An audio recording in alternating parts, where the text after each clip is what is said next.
Plaintiff Amy Barron is suing her ex-boyfriend, Eric Snap, for unpaid loans and cell phone bills. Amy says she loaned her ex money for his child support payments to keep him out of jail. Eric says the money was a gift, and he's countersuing for the cost of a pet and carpet cleaning. This afternoon, we have a case of Amy Barron, who is suing Eric Snap, and Amy is suing her ex-boyfriend for unpaid loans, cell phone bills, and court costs. And of course, Eric is countersuing his ex-girlfriend for the cost of a dog, dog-related expenses, and carpet cleaning. Why don't you tell me, Amy, how you two met? Okay, Your Honor, Eric and I met in April of 2007 through mutual friends. We hit it off and we started dating. Throughout the relationship, I quickly realized that Eric always needed to borrow money, and then he always promised to pay me back. I also found out that he was irresponsible and was a liar, and that I felt like he was using me just to pay off some of his bills. All right, when did you start loaning him money? July of 2007 was the first time. And are you living together at this point? No. Do you ask her for money? Not in the way she's saying, Your Honor. Not at all, no. Okay. The question is, did you ask her for money? No, she offered it.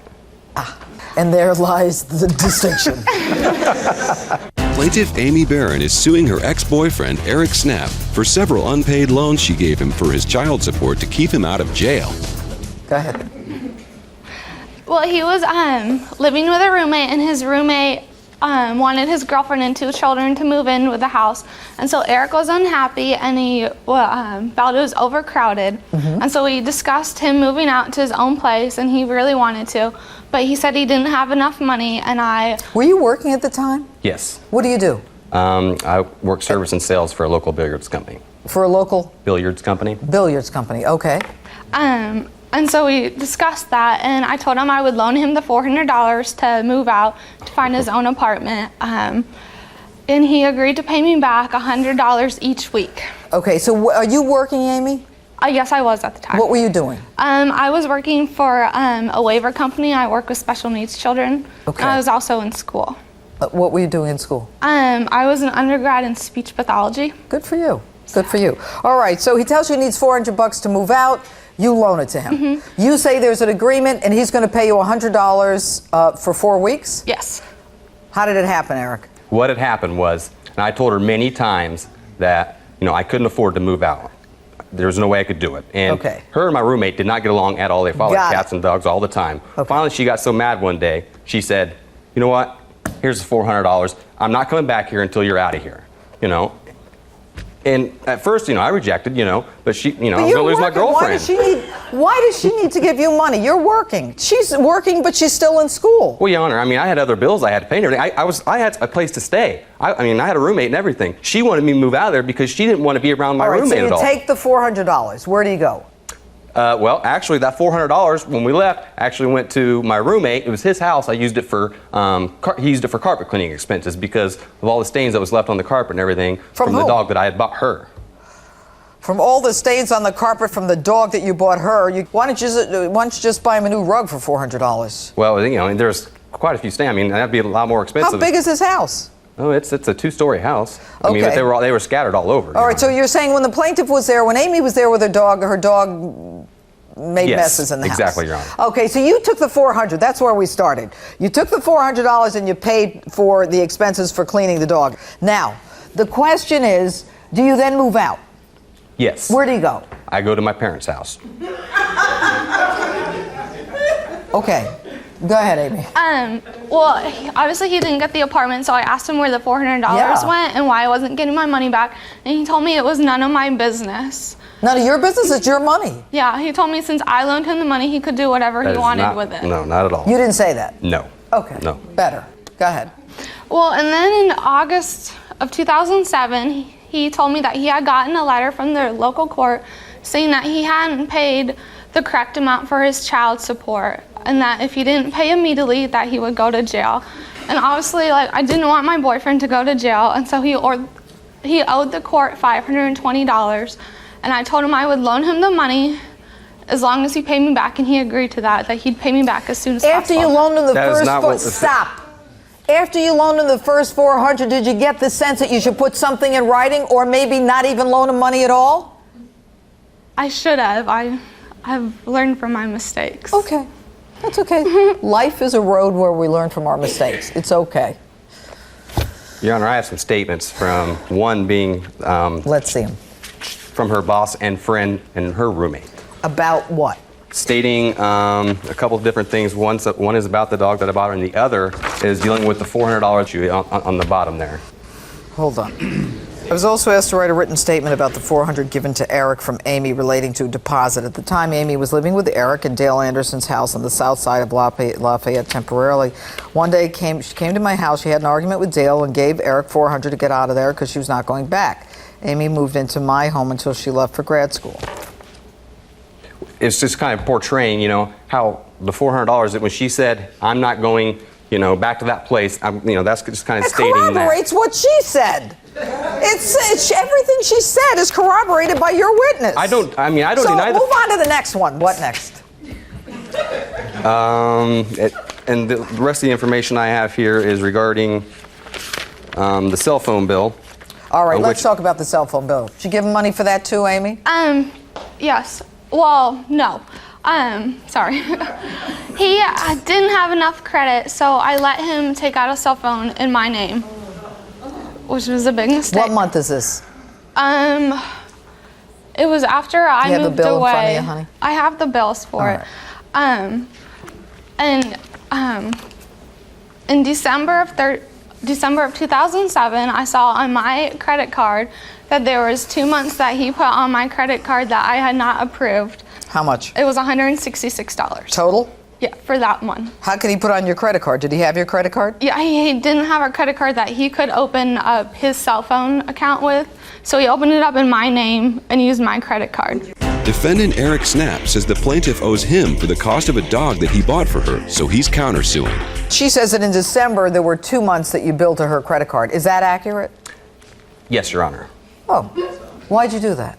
Well, one of them, what happened was when I was paying it online, I had multiple credit cards that you click on which have stored information. I had clicked on her, which was the wrong one, and that's what happened there. But I have paid that back. Did he pay it back? No, Your Honor. Prove you paid it. Prove it. I did 2 payments of $50, $175 payment, and a $100 payment. I mean, are you saying that I didn't? He had agreed to take the cell phone out of my name. Why didn't you just turn it off? It is now turned off. Huh? I now have turned it off. Okay, but in December when he used your credit card, why didn't you turn it off? Because we were still together at that time, and it was long distance. You're so still if in love with him, right? And you want to talk to him. Okay, go ahead. So 2 weeks ago, I went to the store to make sure it was turned off in my name, and they had told me that he had stopped paying his credit card or the cell phone bills, and so there was $363 left on that, and that's when I discontinued it, and that was another $157 charge. The termination fee. So okay. It was $520. I have the bill. $529 is from December to July. There's. You using that phone? Not currently, not anymore, Your Honor. No. Well, obviously she turned it off. But from July, from December until she turned it off, you were using it? Yes, Your Honor. Amy, he keeps agreeing to pay you back. He's not paying you back. You keep giving him money. Are you so in love with this guy that you can't? At that time, yes. Okay, she's honest. All right, what?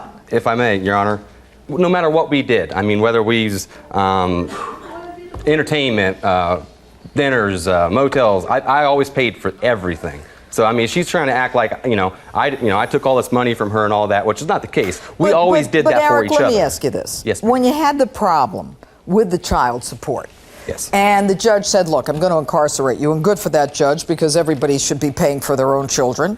You needed money. What made you think that was a gift?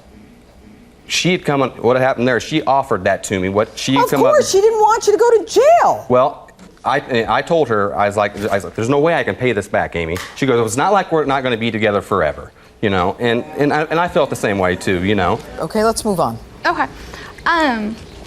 Well, he had talked to my boss secretly, saying that he wanted to get me a dog, and then that was nice. It was. And then we found one through the newspaper, and she was $125. I went down there and picked her up and wrote out a check to them. And then he paid me back that money right away. And so that was paid off. And I have paid for he's taken her to the vet one time when she was bitten by a spider and had an allergic reaction. But other than that, I've paid for every single vet bill. And so. I don't dispute that. I mean, the one vet bill that I did pay that, and that's, I got a thing for that.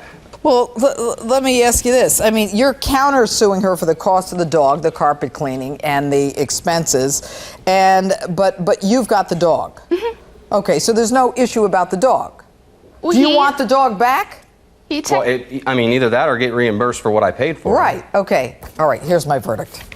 What we have here is a relationship, and like most personal relationships, people enter into it. They think that love will last forever. The bottom line is, most of the time, it doesn't, and it didn't in this case. Your mistake, Amy, is that you continuously gave money to a man while you were working and going to school and needed the money yourself. Your mistake was you didn't put it in writing. You didn't get a promissory note. But not only that, you continued to give him money, the $400, the $520, the $60, et cetera, et cetera. All right? Hopefully you have learned that in any relationship, no matter how perfect you think it is, at some point you've got to cover yourself financially. Eric, you took money from the plaintiff. Your emails make it very clear that you're going to be paying her back. I believe that certain monies that you took, there was no way that you took it other than as a loan which should be paid back. So my verdict is on behalf of the plaintiff for a loan for child support, absolutely, $520. The apartment deposit, $400, I'm going to award that to the plaintiff as well. The cell phone bills of $529 and the termination fee of $157, I am going to award that as well. Now, the defendant is looking for the cost of a dog, dog-related expenses, and the carpet cleaning, $200. I will award him $200, which I will subtract from the plaintiff's. I will not award him the money to pay for the dog. So, okay, verdict for the plaintiff. Thank you very much. Thank you.